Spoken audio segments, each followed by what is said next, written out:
Welcome to another episode of A to the Show. Today we have George Bitar. Aside, give us a debrief. Okay, so George Bitar is basically the founder of Live, Love, Recycle here in Lebanon. And when he saw the garbage crisis that was happening in 2015 in the streets of Beirut, he just knew he was on a mission where he wanted to help with fixing this crisis. And he just goes on telling us about his story and the work that he does and the future of what he sees for his project. Yeah, sounds good. He started with Stay tuned for the episode. one man turned to a whole movement. So check out this episode of A to the Show.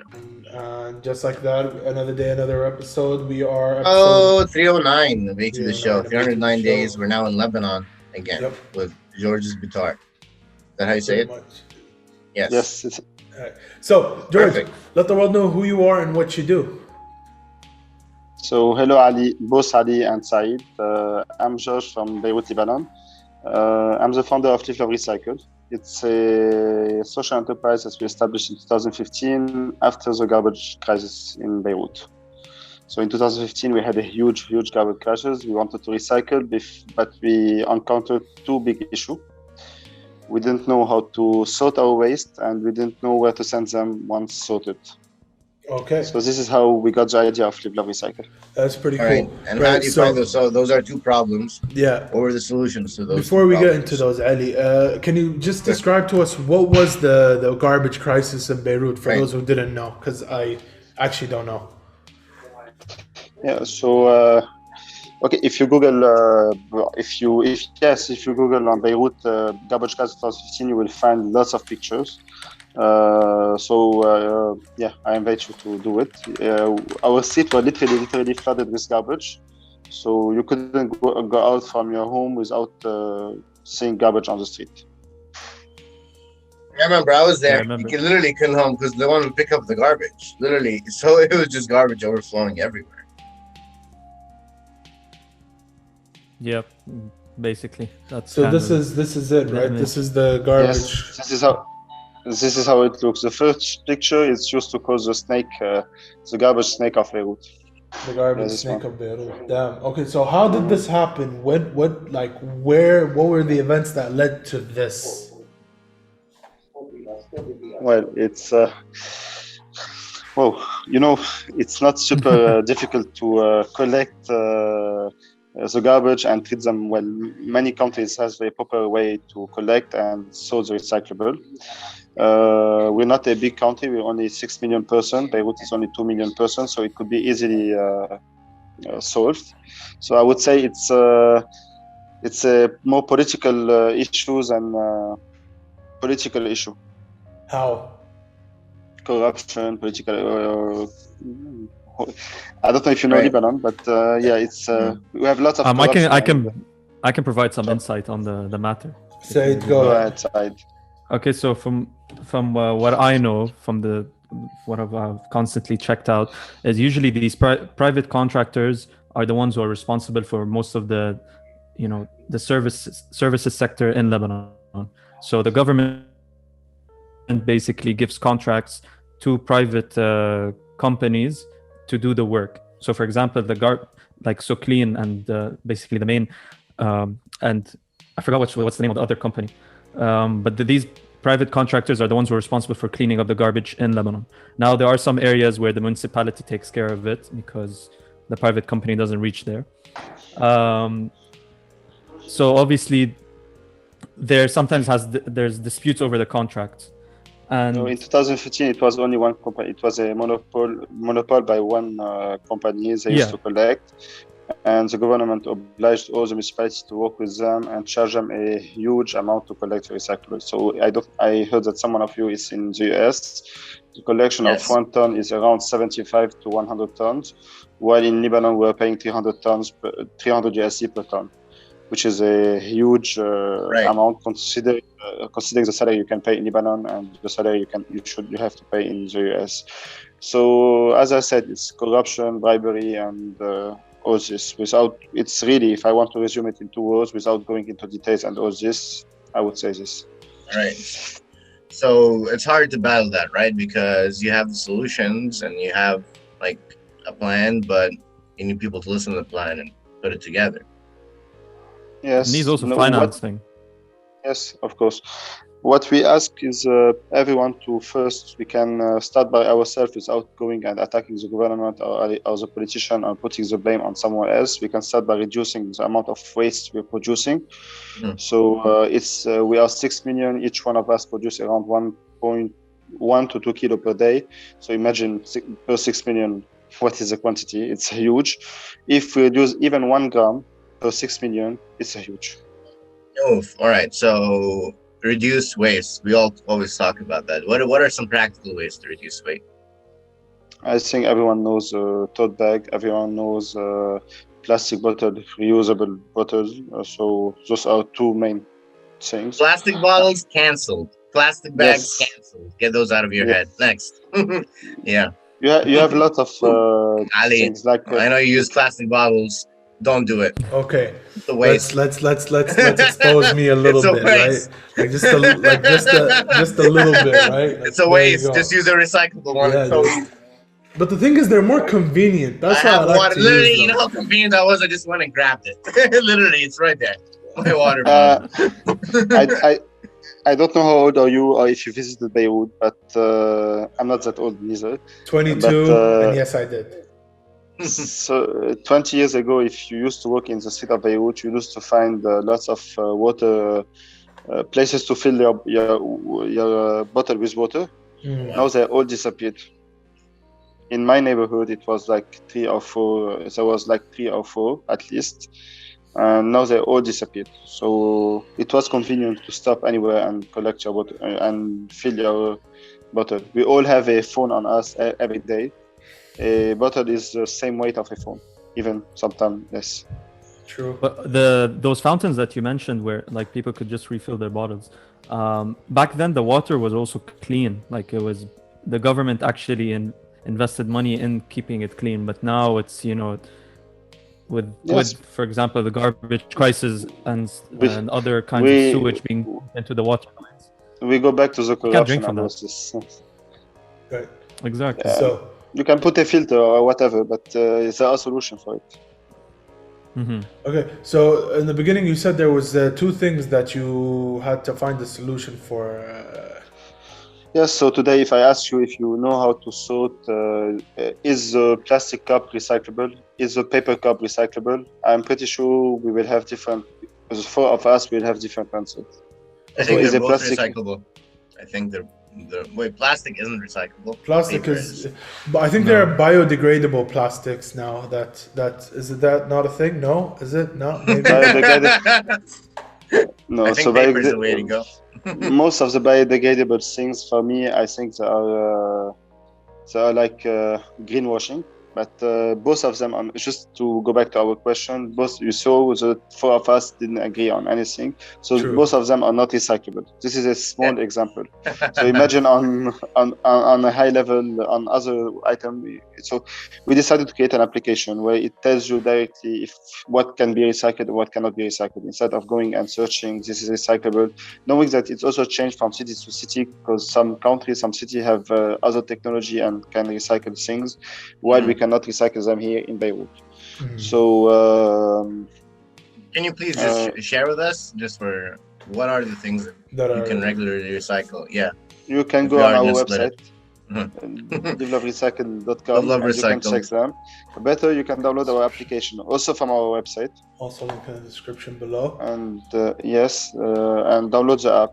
So the app is the second issue, is how to send those recyclable to recycling facility. I will tell you my experience in 2015 when I wanted to recycle. I called all the company NGOs that were working in the field. First, to get to their number, it wasn't easy. To contact them, they were out of reach. They were super busy. Once I called them, I had to ask them what can be recycled and not recyclable, and each time, I forgot to ask them about this, and so I have to call them back. It wasn't practical and easy. Anyways, once the bag sorted, also I have to call them, schedule a pickup that suit us both, suit both our time. And on the end, the driver the same day the driver will call me and ask me about the location. So we don't have address code in Lebanon, so it's next to XYZ. So it wasn't easy neither. And at the end, I live on my own, so I have like 2 or 3 bags maximum, 5 bags per month maximum. So he come with a big truck in the small and narrow street of Beirut to collect 4 and 5 bags. A truck to collect 4 and 5 bags, I prefer to no. And on top of that, he charged me. So I said there's definitely something to be done. And this is how we created the Uber of recycling with one click. Now you can download the app, you know how to sort your waste, your recyclable, and click on one button. A driver will pass by, collect all your recyclable anytime at your convenience from the comfort of your home. Wow. Yes, George, that's amazing. I don't know if you guys have ever known about this, but in Japan, what they do is they take the waste products and all this different like garbage stuff, right? And they produce it into they turn it into energy. So is there any future for Lebanon using that method to increase the amount of electricity the population gets per day by taking all this garbage that you have and turning it into energy? You have to see the quality of the type of it's the type of waste we're producing. So 60% of the waste produced in Lebanon is organic waste. If you have do you want to do any experience now? Do you have any vegetable, any fruits next to you? Now we have a plant. It's the best we got. I don't have. No, I don't got any fruits. I can get one though. Like a mile away. No, we're not going. But I will ask you to try to burn a tomato, and look how many energy it needs to burn it, because it's organic. It's mainly made out of water. So try to burn water. It's like you're burning energy for nothing. So maybe in Japan they have big industries that produce a big amount of waste that can be burned, and yes, it can produce energy. But I'm not an expert in this field. But from what I heard and what I read, I think it's not the most suitable idea to do it. And plus, you need if you decide to burn waste, you need to have a real procedure to make sure that you are not producing any toxic things in Lebanon, and we are not a big country.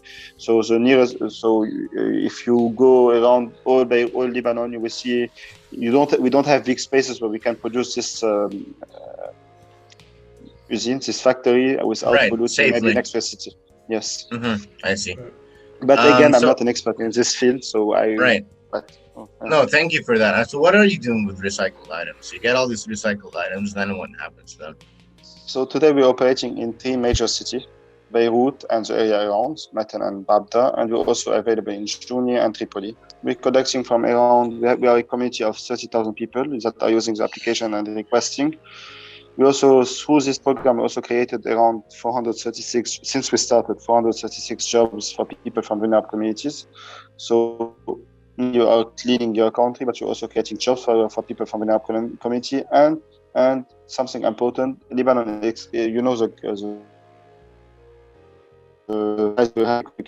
we're exporting more or less $1 billion USD of raw material, while we are sowing the same amount or even more plastic as that we are bringing from outside and paying them in USD, while we have a economic crisis here. So we could encourage also the circular economy and help the local industry here. So those are the main benefits from recycling. Wow. But we always ask people, as I said in the beginning, to reduce the amount of waste first, to try to do shoppings in a different way and in a way that help reduce the amount of waste. What are we doing with all the recyclable collected from all this community and all the city? We have 3 sorting facilities, one in Tripoli in collaboration with Green Track, one in Jounieh, and the main one in Mansouriya, which is around 2,000 square meters. And we also have workers inside that are sorting or resorting, so doing a second sorting in the warehouse. We compress them, we stock them, we stock them, and then we sell them. It's one way for us to sustain our business, business, and creating new jobs along the way, and helping the environment. Yeah, but it's definitely not enough to cover all our expense. So we're also relying on donations. So our service is free, but if people can donate, it will be really helpful. If they can't, our service will remain free. It's fine as long as you recycle. So this is our two main revenue stream. All right, that's nice. And you said you sell the garbage that you collect, right? We do sell the what I call, you call the them recycled waste. Raw material. We call them raw material. Okay, and like, who do you sell them to? There are lots of recycling facilities in Lebanon. So honestly, we sell them to the ones that offer the highest price. Okay, so Amazing. It's an auction in a way. More or less, yes. And what kind of raw materials do you work with, like when you're removing them from the waste? And how do you sort them? We receive HDPE, PET. I will not go with scientific words. I would say bottle of plastic mainly. We accept all kind of, not, as I said, you have them on our website. We do accept plastic, metal, aluminium, also different kind of metal. So we have aluminium, the Pepsi cans, and different metal. We also accept used cooking oils that we ship to Europe to produce biodiesel for cars. We wish to, if we could have cars here that run on biodiesel, it would help somehow to reduce the food crisis the current here. situation. Mm-hmm. Yes, we do accept also clothes that we give back to people in need. We also accept some food donation because it's also much needed now in Lebanon. Not much, but we do receive some food donation. We are working also with a group of young pharmacists that are called field donors. So we accept all kind of expired medicine up to 3 months that we deliver to them, and they give back to people in need also.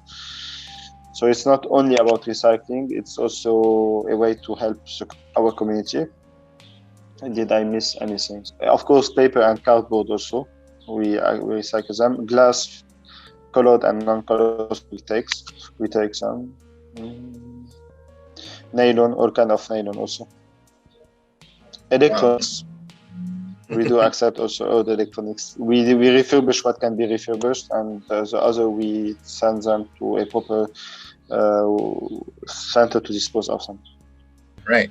I think people are just used to like throwing away a lot of things, and they don't realize how much value they have when they're throwing all these different things. Yeah. Have you ever did a diet? Did a diet? I've done a diet before, yes. We all have. So when you go to a dietitian, he tells you, are you aware of what you're eating? So he asks you to take a paper and a pen and to note everything you're eating during one day, just to be aware of what you're doing. So I'm not a dietitian, but I would say that I'm a waste dietitian, and I would ask you to just take note of everything you're doing during a day, from the small Kleenex to and then anything. Go on a waste diet, maybe. Yes, right? Just do this. Like just right now, off of the last 20 minutes, I have 1, 2, 3, 4, 5 water bottles, like a chips bag, 2 croissant. This carton. This is not a sponsor, by the way.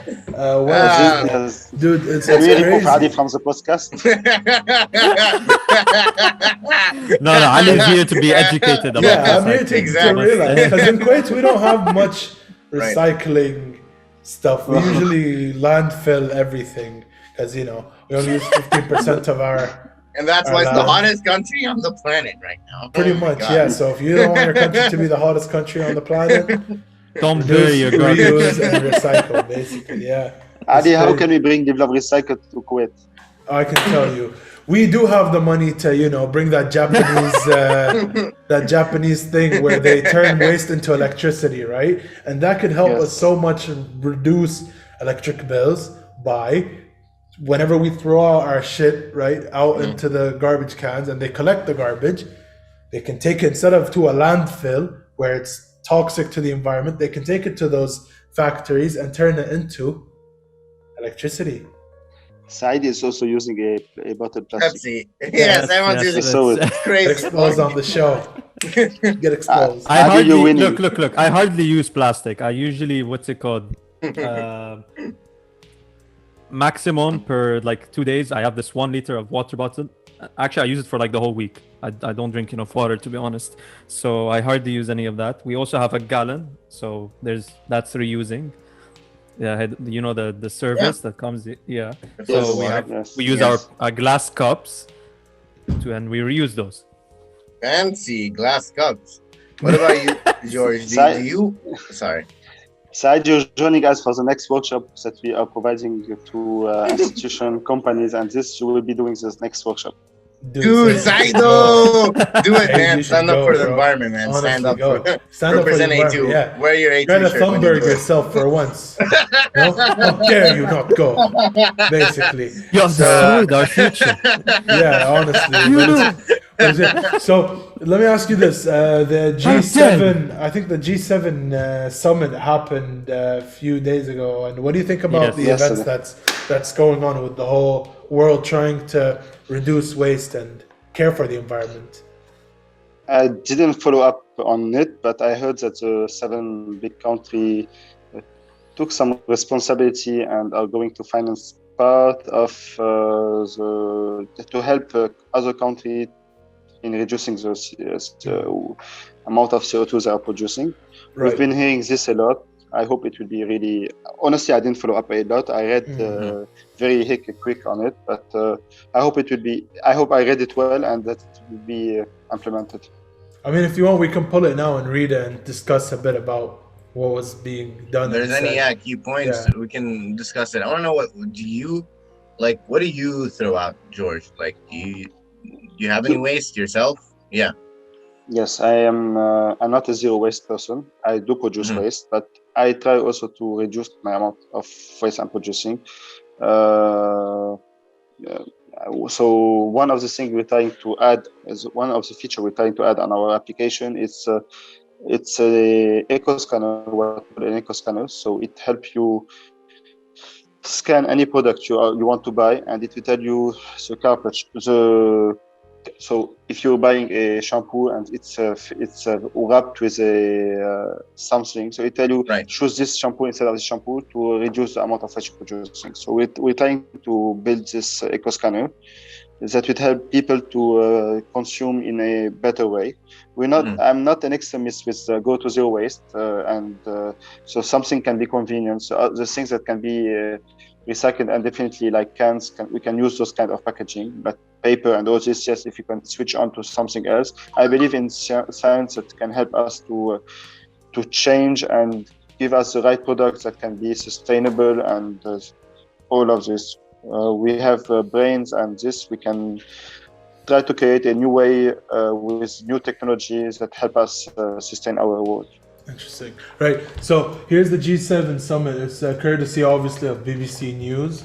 G7 summit leaders pledge climate action but disappoint activists.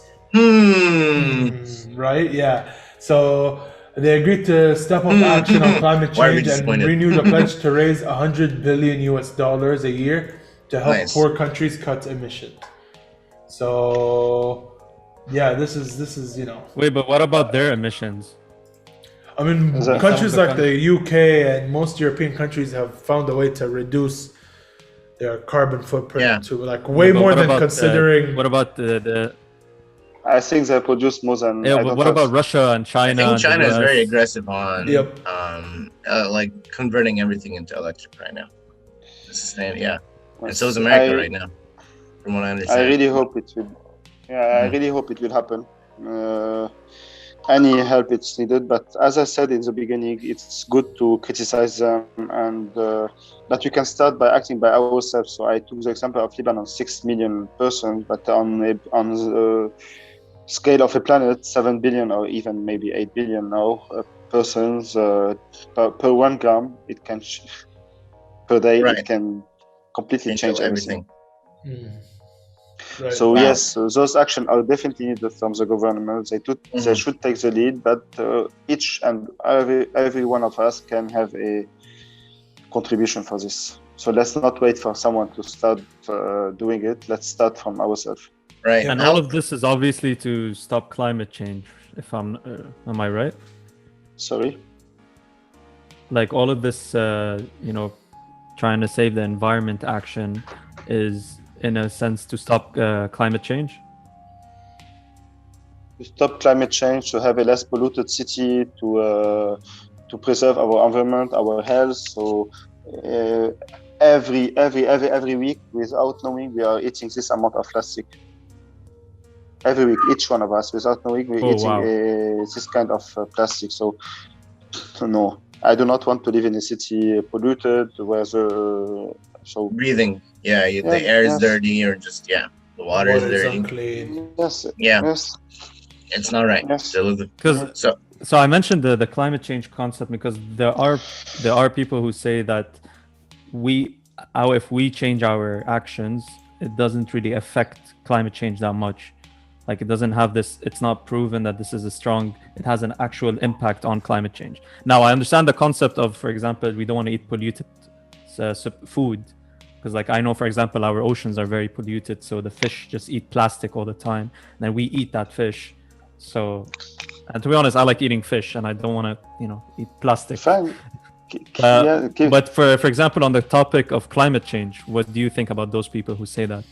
Like, what's your opinion on that topic? Who's producing the waste? Who's producing the emission? Who's producing everything? It's us human. Shammari.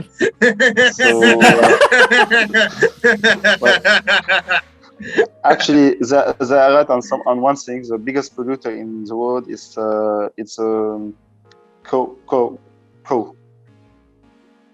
Who? I don't know. Coca-Cola. A cow. Oh, A cow. Coca-Cola. Yes. A cow. No, a cow. A cow. A cow. Like, okay. Yes, a cow. All together, Oh, they wow. are the biggest polluter. So it's not us; it's the cows. how come? Yes, we We should. should we How should come? kill more cows. No, just stop. No, I think I understand the concept is because we basically have made it into such a capitalistic product where we consume so many cows per day, and then we just it's actually it's a gas emission. Cow Yeah, farts are there's killing the environment. Pretty much. No, but there's more cows because we eat more cows. We like to eat meat. Yes. So that's why meat. there's more emissions from More the cows. cow breeding, Yeah. more cow farting, and more harmful. Exactly. Because we farm so much cows, so there's more of them, and then there's more gas emissions from the cows. Pretty much, All right. Yeah. Yes, So- it's one of the but to produce 1 kilo of meat you need lots of water also. Very true. So I'm not against eating meat, but maybe instead of eating twice per week, you can eat once per week. Per week? But if we stop Ali's eating, going crazy. Ali is not happy. I eat it twice per day. This ain't No, twice this a is week. wrong. if Once per week. so per if week. we become like mild vegetarians or something like that, that's gonna also affect climate change. I'm not a vegetarian, but Mild. I I mean, that's what I'm saying. saying. Like reducing the Definitely, consumption. yes. As I said, producing 1 kilo of meat, it demands lots of water, while 1 kilo of rice, it's maybe less water than to feed a cow and produce this meat. But I'm not a vegetarian, and I wasn't a really fan of vegetarian. But I had for a period of 6 months. I was in a certain area where they only serve vegetarian food, and there was nothing around. So I was really, really surprised of how rich it is and how diversified it is to eat only from vegetarian. And it's also good. So yes, it's good to eat meat, but also it's nice to discover other culinary things. Based on it was really rich and diversified as food. Sure. Oh, man. Yeah. That's amazing. I'm Yeah, not it's too- true. But I mean, here's how I see it. It's like, I know that like eating meat, maybe it's not too harmful, but if I have the options to, right, I don't have to eat meat. So I choose not to because I know of all the harm that's coming because of eating meat. I'm also a mild vegetarian. So Wait, so that's how I I want to see bring up something we've discussed before on the podcast, which is, for example, Bill Gates basically buying all this farmland in the US and trying to convert, I guess, most of trying to convert the population into vegetarians or vegans or whatever, because he's trying to make alternatives for meat. So is that actually a good thing? Is like that beneficial for the environment? Loaded question. Loaded question. Outside, break it down. So I mean, is that what Bill Gates is looking for? Is that what Oh he's my planning for? And we think he's evil. So lots of studies said that we might have to eat insect, like many countries do eat insect. It's really rich in protein. It doesn't consume lots of. Personally, I wouldn't do it, but lots of South. Yeah, me what? either. I mean, there are Mans. Oh my god. what I would like to say is that you have different culture in the world. You have different Right. way to live, and each one is rich with something sure. and has a bad thing. If we can try to take the best out of each of one of those culture and try to replicate it in our own country, I think yes, it would be helpful. It would be helpful. Yes, it can have an impact, definitely. That's amazing. I want to know, what is like a culture you look up to in terms of recycling? Like, is there a place where they do it really great that you look up to? A place where. So since we were in Japan, I read that there was a small town. I don't know if you can replicate it to big cities and company, but there was a small town that where everyone come and do the biggest. They separate like 23 items so they don't have workers. They bring their own recyclable and they put it in 23 different bins. So I like this model. But I don't know how sustainable it is on a scale of a big city. So I would go for develop recycle in every city in the world. Yeah, let's go. Number one. Amazing. Honestly, well, we have it our timestamp here today. Thank you very much for watching another episode of A2 the Show. No, wait. 40 minutes? No? Wait. There's an important. We need to know the backstory a little bit. I just need to understand. True. Yes, George. How did you even get started? Because this is a whole new issue. I didn't know about climate change when I was a little kid, and I feel like it's a recent thing that's happened. No? And how did you even get wrapped up in this whole thing to begin with? So I was living in Africa. When I came back to Lebanon, there was this garbage crisis we were talking about, and I just wanted to recycle. I didn't want to open a business, to open an NGO, or to create jobs. It wasn't what I wanted to do. I just wanted to recycle. So I had this idea of this app, and for 3 years I was a bit on my own, trying to convince people that people will use an application to recycle. Not lot of people believed in my idea until I met a French NGO called Acted, WFP, and the French and the German government, which helped us. Who gave us a grant to start operating, and that was it. In 2017, it really went beyond my dream. So not only we started operating, but we also created a job for, as I said, 436 people. We also bought them electrical bike and electrical fleet of vehicle, and we started operating in Beirut. Let's go. And how have you kept yourself in this field? Because, like you said, there came a time where you were doing it by yourself, and not a lot of people believed in the idea. So then eventually, what kept you going? Because you also didn't want to. You said you didn't want to. What's it called? You weren't planning on like having all of these people employed under you and like having this company basically that you're running, but it's an NGO. Employed with me.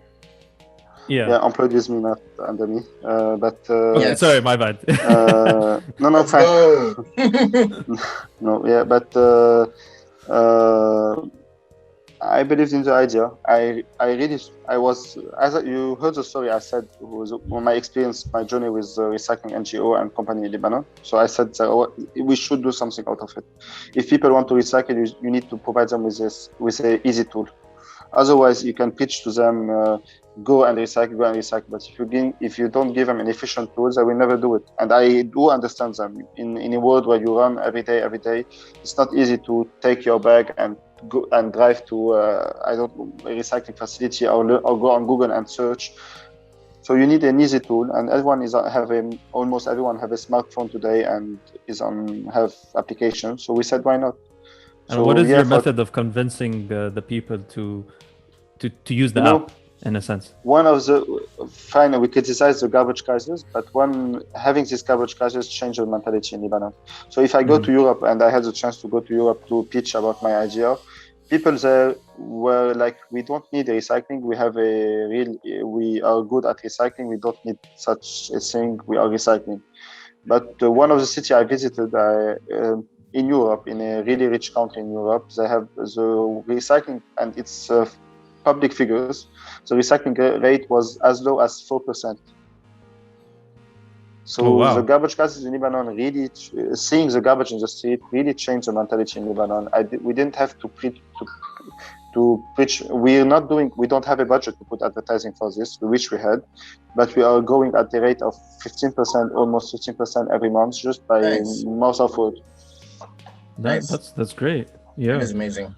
Like, Yeah. cause, If you're living in for example, convincing people, I know it's, so when you, in general, like I usually talk to people and trying to convince them of things or whatever. 'Cause, like, I'm a political science Recycle? major.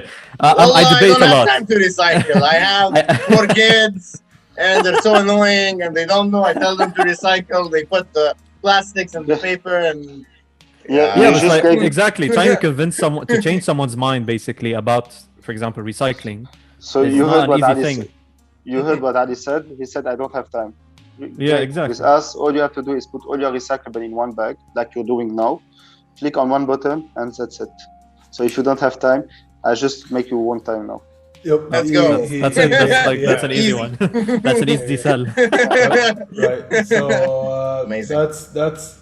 that's I think that's the beauty of how modern age technology is helping recycling and all these important issues, is the fact that if you tried to do this before, where phones didn't exist and everyone had to do things manually, people would not recycle, right? Because it's just like it'll take On the horse. it'll be very People hard. won't consume as much either. Which But is now, a strange world we live in. exactly. So now it's like you don't have an excuse to not recycle because you have an app It's and free. it does it for you. It's free, Yes. and it's free anytime you want. And on top of that, you get redeemed for recycling with us. You collect eco points that you will be soon be able to redeem for gifts. There you go. Oh, wow. Let's do it. So if that isn't Amazing. as Love convincing it. That's a as sell. I'll do it. yeah, like if you're Yeah. not convinced by now, honestly, you're just psychopathic or there's something wrong with you. So So what is the vision for Love Recycle in the future of it? So Yeah. with Ali Shammari, we already made a deal to go to Kuwait. Let's go. coming soon, live, love, recycle. Coming soon. Right? All right. And with Ali Haejl, we're going to the US. No, Let's okay. go worldwide, Mr. No, Worldwide. so despite everything that is happening and happened in Beirut in the last year, from the explosion of the 4th of August, from the corona, we all had corona and everything. We had all our facility destroyed and even our office were destroyed on the 4th of August. 2 weeks later, we launched our new mobile application. 1 month, 2 months later, we were in 2 new cities, and it was in our plans to expand in all around Lebanon. But okay, unfortunately, with all this, we didn't expand as much as we want, but at least we continue on expanding. We created 50 new jobs. So for the coming year, we would love to expand to other cities in the south, like Saida, and even in Bitar, like Zahle. We are working on it right now. And for next year, we hope that we will be able to go that Corona will be less dangerous than what it is, and we will be able to open in another country, ideally in the MENA region or in France. Come on, come on over. Adi, I'm coming back. Come on over. I need your contact in Kuwait. Yalla. I will do it. Honestly, I don't mind bringing you back here to Kuwait That and sounds just awesome, having man. recycle and luck to change you. everything. But But what you yeah, do is awesome. And it is. fun. And Yeah. But you know what else Yeah, is good awesome? luck with it. Good luck. Thank you very much for watching another episode of A2 the Show. If you guys A2 enjoyed the this Show. episode Yeah, half we're as much awesome. as we enjoyed filming for Save you the earth. guys, Recycle. Pretty much. reduce, Go and reuse, and comment. recycle, as well as like and subscribe, share. It helps us a lot. We'll leave a link to George Bitar's social media in the description below, as well as the app you use if you're in Beirut or Lebanon or in Tripoli, or where else did you say? Junior. Junia, and Let's go. you're there. Use that app. We'll leave a link in the description to his website so you know what's recyclable and what's not. Special thanks to George. George, is there anything you'd like to shout out or let the world know? Thank you. You are welcome, my guy. Thank you for breaking it down for us. That was awesome. Thank you, yeah. We're A2 the Show, the most international, most diverse, most educational, earth-loving So podcast on the planet. Peace, Goodbye, Thank George. you. love, happiness. We'll And- see you. Woo!